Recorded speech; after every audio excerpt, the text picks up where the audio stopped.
Good morning everyone. Isa sa mahalagang banal na gawain na dapat natin pagtuunan ng pansin habang tayo ay namumuhay sa pinakamahalagang panahon ay ang gawain ng pagliligtas ng kaluluwa. So ang ating kay-text ay ating masusumpungan doon sa Matthew 24:14. Sabi, "And this gospel of the kingdom shall be preached in all the world for a witness unto all nations, and then shall the end come."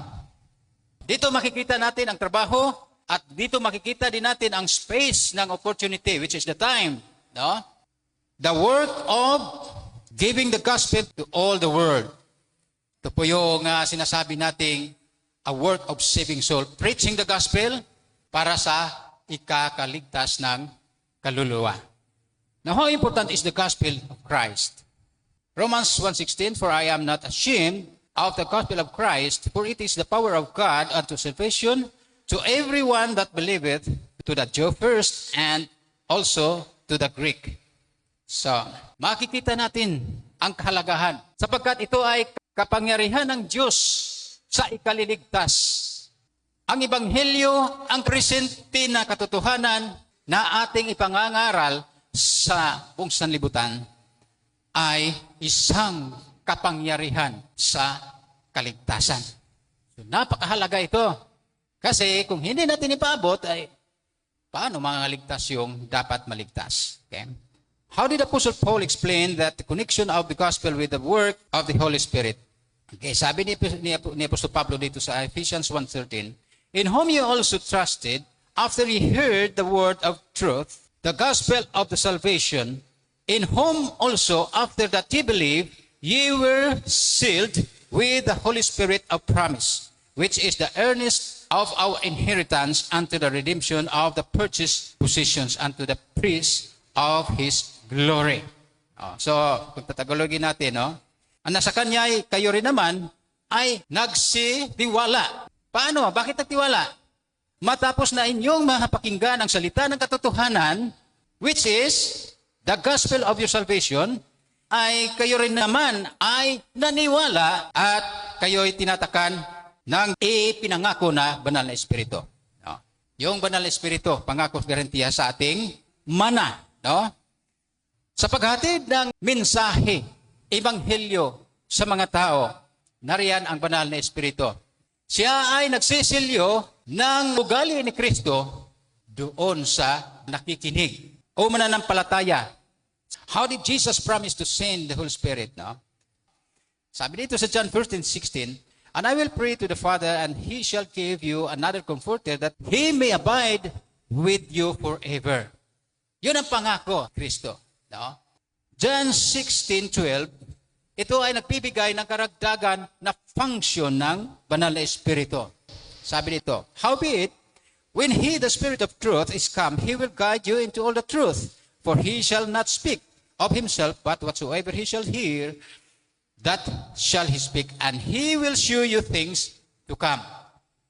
Sa paghatid ng katotohanan, ang banal na Espiritu, mahalaga ang kanyang gawain para i-guide. No?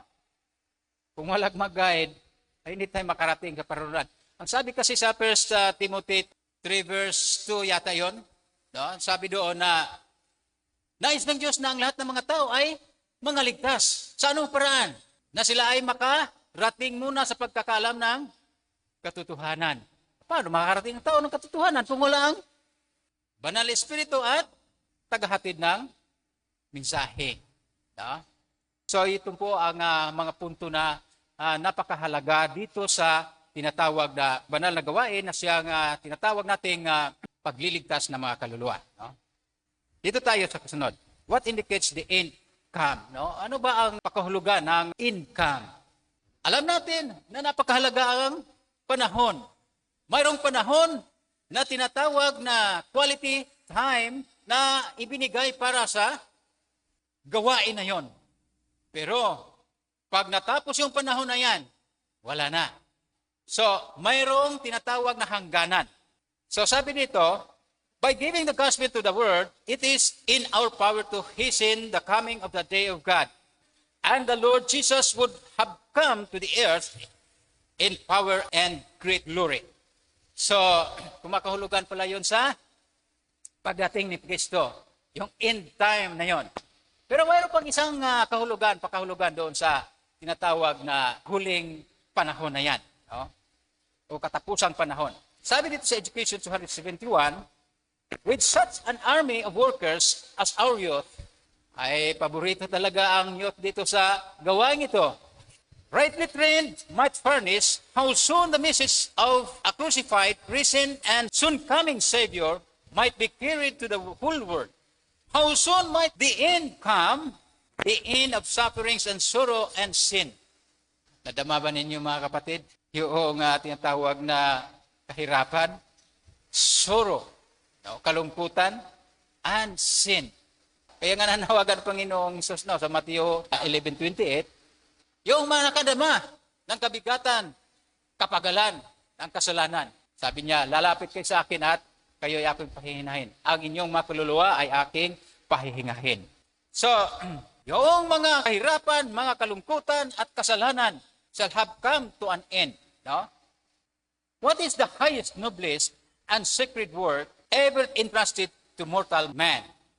Volume 5, 371, paragraph 2. The work of saving soul is the highest and noblest ever trusted to mortal man. And you should allow nothing to come in between you and this sacred work to observe your mind and confuse your judgments. You are ambassador for Christ, and you should encourage those under your charge to seek the higher spiritual attainments to live holier and purer lives. So, anong tawag sa tinatawag na a work of saving souls? Noblest, no? Na ipinagkatiwala ng Diyos sa tao. A sacred work, no? Dapat walang anuman na ma-absorb ng ating mind na siyang mag-confuse, maglito, no? Sa ating judgment, no? So, napakahalaga itong tinatawag na banal na gawain ito. Balit, may mga pangangailangan ng mga dapat tagapagdala dito sa mensaheng ito. Punta tayo dito sa the prophesied events. Sa last day events, 212, paragraph 1, ito po ang propesya o hula, no, na darating sa araw na yon. In the time of the end come, no? So, 1,000 in the 11th hour will see and acknowledge the truth. This conversion to the truth will made with a rapidity that will surprise the church, and God's name alone will be glorified.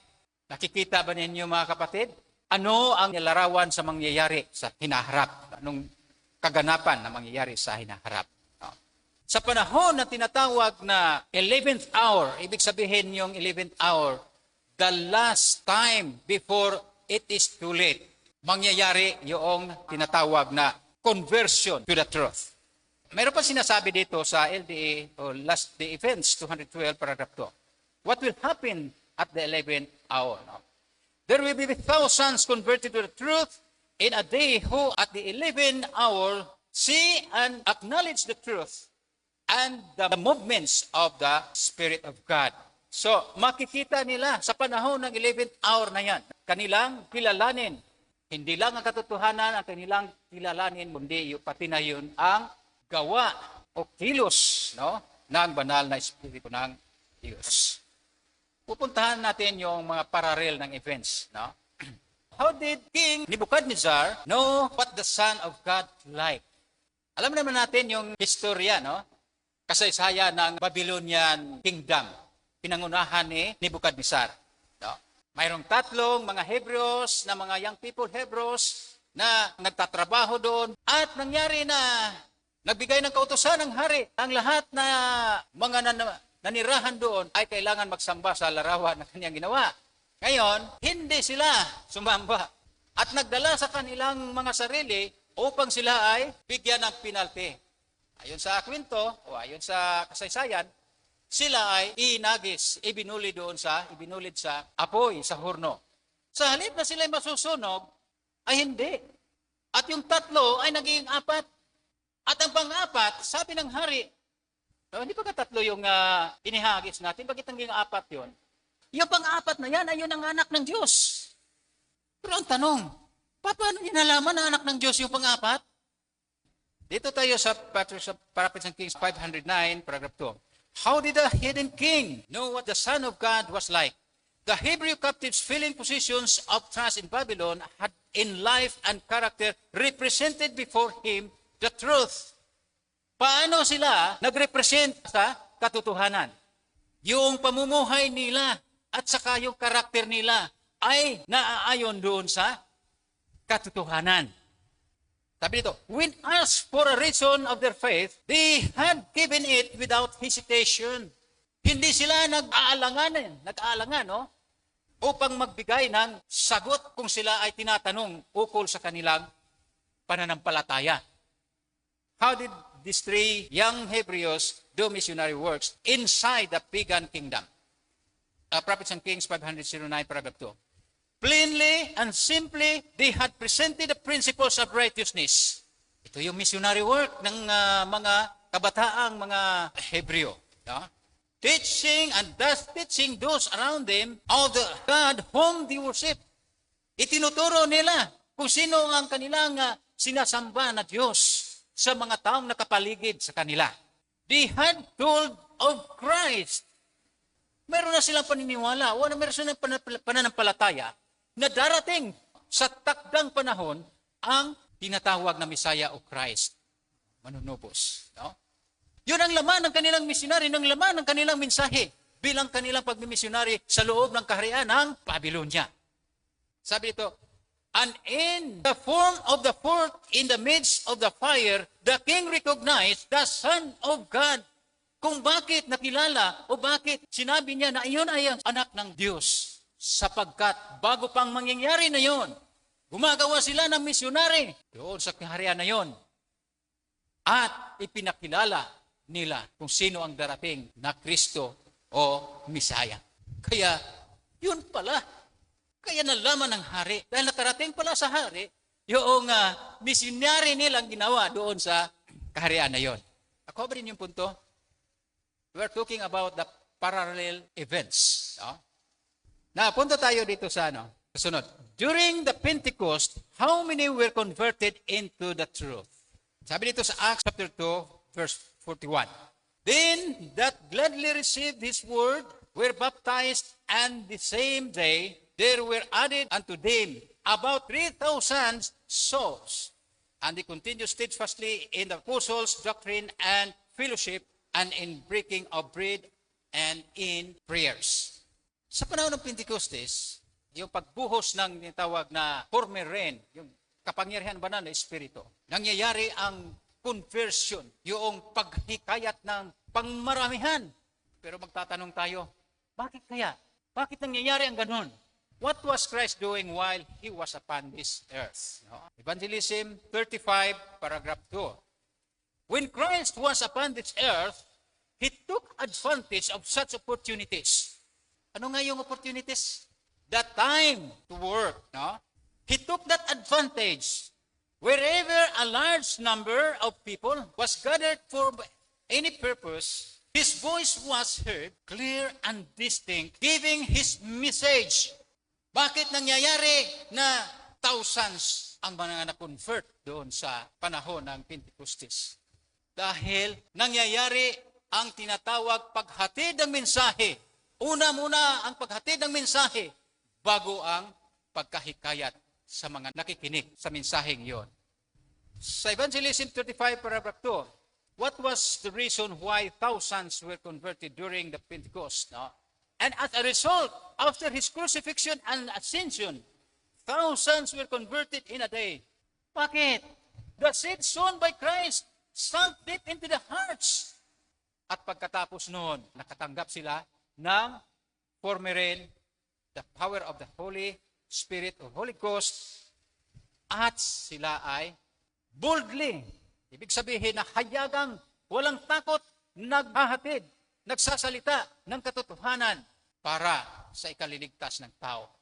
Sabi dito, and when the disciples received the gift of the Holy Spirit, the harvest was gathered in. Okay, so doon tayo sa personal effort for the neighborhood. No? Sa gawain ito, kailangan yung tinatawag na personal na pagsisikap. Pag hindi tayo magsikap, wala tayong maiparating doon sa mga tao. No? Okay. So what work that God has left to the church members only? Ibig sabihin, hindi natin ibibilang yung mga paid workers, mga ministers, mga Bible workers, no? Doon muna tayo doon sa mga tinatawag na plain members, no? Ayon dito sa Desire of Ages 141, paragraph 2, there are those who for a lifetime have professed to be acquainted with Christ, yet who have never made a personal effort to bring even one soul to the Savior. So mayroong acquainted, ibig sabihin, alam na alam niya ang mensahe, ang tungkol kay Kristo. Subalit, hindi siya gumagawa na personal na pagsisikap, kahit man lang isang kaluluwa, madala doon kay Kristo. They leave all the work for the minister. Ang kanilang katwiran ay doon yan sa mga may sweldo. No? Ibig sabihin, mga ministro. Okay? Sabi dito, he may be well qualified for his calling. Ang ministro ay parang kwalifikado, no? Kwalifikado siya sa gawain yon. But he cannot do that which God has left for the members of the church. Kasi iniiwan talaga yan na gawain para sa membro ng iglesia. No? So, yung pagdadala kahit isang kaluluwa doon sa paanan ni Kristo. Lahat tayo. No? So what do we need to do to save our neighbor? Conflict of Courage, 280, paragraph 5. Many have gone down to ruin, no? Who might have been saved if their neighbors, common men and women, had put forth personal effort for them. Mailigtas sana sila kung ang kanyang kapitbahay ay gumagawa ng personal na pagsisikap para sa kanila. Many are waiting to be personally addressed. In the very family, the neighborhood, sa mga kapitbahay, the town, sa bayan, kabayanan, where we live na kung saan tayo ay nananahan o nakatira. There is a work for us to do as missionaries for Christ. So mayroong gawain na dapat natin gawin bilang mga misyonary ni Kristo. Dito naman, bigyan naman natin din yung tinatawag personal effort for the family. Sabi dito, what work that is to be done in every family? Manuscript Release, Volume 1, 112, paragraph 2. Father and mothers should feel that there is most sacred missionary work to be done in their own home, in their own family. That the members of the family may become missionaries in every sense of the word. Paano maging missionaries ang membro ng pamilya? Kailangan masunurin sa salita, masunurin sa utos ng Diyos. No? Ito yung chapter na ito tumutukoy doon sa mga batas, no? Mga utos ni Kristo. At kasama na yung tinatawag na kalit-liitang kautusan. Napansin ba ninyo mga kapatid? Doon sa Mateo 5:19, no? Sino man nagtuturo na salangsangin ang kalit-liitang mga utos, siya ay tatawaging kalit-liitan sa kaharian ng langit. Siya naman na sumusunod, tumatalima at nagtuturo upang sundin ang kalit-liitang kautusang ito, siya ay tatawaging dakila doon sa langit. May narinig ako, sabi ng noon, na ay hindi bali, sila ay tatawaging kalit-liitan sa kaharian ng langit, nandoon din naman. Pero hindi po yun. Kaya sabi nga doon sa Spirit Prophecy na yan, na nagkukomentary sa na yan, na many thought that the sinner has a place, no, in the kingdom of heaven. Ngunit sabi doon, no. This is a mistake. Mali yun. Nasabihin natin na hindi bali. Magtuturo tayo kalit-liitan ng kautusan ng Diyos. Kasama rin naman tayo sa kanya. Hindi. No? Sa 10 utos ay nakabitin yung mga maliliit. No? Katulad ng sa Sabado. Wala namang sinasabi doon sa kautusan na yan na kasalanan ang magsahid sa araw Sabado. Ay malit na bagay lang yun. Pero hindi tayo mapapayagan doon sa kaharian ng langit sa kalit-liitan nito. Pag ituro natin, kailangan ang membro sa pamilya ay masunurin sa salita. Yun ang ibig sabihin na become a missionary in every sense of word. No? Can God take the disobedient children into His kingdom? Sabi dito sa Manuscript Release, Volume 1, 112, paragraph 2. God cannot take the rebels into His kingdom. Therefore, He make obedience to His requirements a special requirement. Parents should diligently teach the children what saith the Lord. Ayun ang ibig sabihin doon. No? Na maging misyonero tayo doon sa ating sambahayan, sa ating pamilya, sa pagsunod sa mga salita ng Diyos. So, paano ba natin magkaroon tayo ng successful, no? Para madala natin ang ating mga anak doon kay Panginoon Hesus. Magtatagumpay tayo na madala natin doon sa kay Panginoon Hesus. Parents, there is a great work for you to do for Jesus. Satan seeks to bind the children to himself as with bands of steel. And you can attain success in bringing them to Jesus only through determined personal effort. So, kailangan talaga yung personal effort kahit doon sa ating family circle. Na? So, ito yung mensahe para sa ating bilang tayo ay mga magulang. Personal effort for house to house. What work that was in harmony with the instruction that Christ gave to His disciples. Volume 5, page 43, paragraph 1. The presentation of the truth in love and simplicity from house to house is in harmony with the instruction that Christ gave His disciples when He sent them out on their first missionary tour. By songs of praise, by humble, heartfelt prayers, many will be rich. Sa gawain ito, God expects us, no, na gagawa tayo sa method na ito, no? Yung tinatawag na house to house. Gusto kong diinan dito yung isa na sabi dito, by songs of praise, by humble and heartfelt prayers, many will be rich. No? Ang ating approach sa kanila, by friendship, by humble heart, with prayers, praises, with songs, no? Para matouch ang kanilang puso. Yun po ang umangkop doon sa instruction ni Kristo. At yun po ang sinusundan natin na kaparaanan. Now, what influence that can give a zealous worker? Doon naman tayo sa masipag, masigasig na manggagawa. Meron sinasabi dito sa Fundamental Education 208 paragraph 1, missionary effort will become a more general, magiging laganap na influensya. Ibig sabihin, para bagang, meron kasing sa amin na huwag kang titingin sa mata para hindi ka mahawa. Nahahawa ang ilan, ang iba, no? Doon sa mga tinatawag na mga masisipag na mga workers, tagahatid ng pabalita, ibanghilyo para sa pagliligtas ng mga kaluluwa. Di ba maganda, napakaganda nito mga kapatid. Alam nyo, sa lahat ng mga area na kung saan ako, no? Na-enjoy ko ito. Doon sa Pangil, yung mga pangulo namin doon, gumagawa ng programa, feeding sa mga bata, pagkatapos hindi na mawala yung pagtuturo. No? Hindi lang mga bata, doon din sa mga magulang. Ay napakaganda. Lalo na yung influensya. Ang iba ay mahahawa. Magkaroon sila ng iba yung sigla rin. No? Yun po ang may dulot sa mga tinatawag na zealous worker. Sabi dito, the missionary spirit will pass from house to house. No? Education 8, paragraph 1. And the brethren will find something to talk about of more interest than their grievances. No? Sa halip yung mga ayaw nila na mga pag-uugali, hindi na yun mapag-uusapan.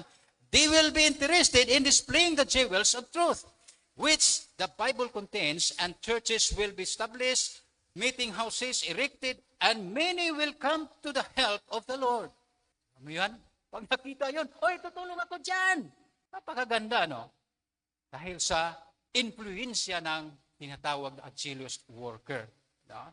May tatayo yung mga meeting houses, mga churches, dahil sa lahat talaga nahawa doon sa tinatawag na kasipagan. Having missionary spirit. What is the spirit of Christ that we must also have? Great Controversy, page 70, paragraph 2. The spirit of Christ is a missionary spirit. The very first impulse and renewed heart is bring others also to the Savior. Such was the spirit of the Vaudois Christians. They felt that God required more of them than merely to preserve the truth in its purity in their own churches. No? Maging katulad sana tayo ng sinasabi ni na Vaudois. Paano ba pronounce niyo? Vaudois Christians. No? Pinipreserve nila no? yung purity doon sa kanilang church. Because they have the spirit of Christ, which is the missionary spirit. What will happen if we receive the spirit of Christ? Sabi dito sa Christ Object Lesson 67, paragraph 3, as you receive the spirit of Christ, the spirit of unselfish love and labor for others, you will grow and bring forth fruit. Mag-grow, magtubo, maglago, at magkaroon ng bunga dahil sa tinatawag na spirit ni Kristo, which is the spirit of unselfish love at saka paghatid ng gawain ng Ebanghelyo. Sabi dito, more and more, you will reflect the likeness of Christ in all that is pure, noble, and lovely. So yun po yung may sa atin, mahubog sa atin. Diba napakaganda? Sabagay, ang dami nang nasabi sa ating mga speakers dito tungkol doon sa tinatawag na holiness of character. No? Now, who will not be registered in the books of heaven? Nais ba natin na maristo doon tayo sa mga aklat ng langit? Ito po, sinasabi. Christian Service 86, paragraph 5. The world needs missionaries, consecrated home missionaries, and no one will be registered in the books of heaven as a Christian who has not a missionary spirit. Kailangan talaga natin ang missionary spirit. Missionary work. Bakit? Hindi tayo matawag na totoong Kristiyano o kaya masulat ang ating pangalan doon sa langit. Sa page 87, paragraph 1. If the church members do not individually take hold of this work, then they show that they have no living connections with God. Their names are registered as slothful servants. May sulat din naman pala doon, pero iba ang nakasulat, slothful servants. No? So dito tayo sa a fatal mistake. Sabi dito sa December 822, it is a fatal mistake to suppose that the work of saving souls depends alone on the ordained minister. Nakakamatay na pag-iisip yon na ang gawain na pagliligtas ng mga kaluluwa, nagdoon lang yun sa mga ministro. No? All to whom heavenly inspirations has come are put in trust with the gospel. No? Dapat lahat, yun ang nakakamatay. Sabi nga dito, fatal mistake. Okay. Sabi dito, all who receive the life of Christ are ordained to work. If you receive Christ, you are ordained to work for the salvation of your fellow men or our fellow men. No? For this work, the church was established, and all who take upon themselves its sacred vows are thereby pledged to be co-workers with Christ. Okay, dito tayo sa sin by God as laborers. Who are given by God responsibility to fulfill His commission, as of the Apostle 110, not upon ordained ministers only rest the responsibility of going forth to fulfill His commissions. Everyone who has received Christ is called to work for the salvation of our fellow men. What is the purpose of God for us? Why we must share in His work for saving souls? Isaiah 142, paragraph 2, sabi dito, but in order for us to develop a character like Christ, we must share His work. So, anong layunin ni Kristo? Para ma-develop ang ating ugali, katulad ng ugali ni Kristo, kailanganin pala ito. Yung missionary work na ito, a work of saving souls. Kailangan tayo talaga, no? Kahit hindi daw ma-develop, pag hindi tayo pumasok doon sa tinatawag na gawain na yon, no? We must participate in His labor for their redemption. What is God's requirement for His church in order to receive the latter end? Ito, isa naman ito na pinakamahalaga. No? Sabi dito, sa Christian Service 253, paragraph 2. The great outpouring of the Spirit of God, which lightens the whole earth with His glory. Ay, yun yung reformatory movement Ayun na nga ba? Sabi dito, will not come until we have an enlightened people that know by experience, alam sa pamagitan ng karanasan, kasama na gumagawa sa Panginoon. When we have entire wholehearted consecration to service of Christ. So, God will recognize the fact by an outpouring of His Spirit without measure. Pag sabing without measure, ito yung tinatawag nating letterin. Tama ba? No? But this will not be, hindi mangyayari ito, kung ano?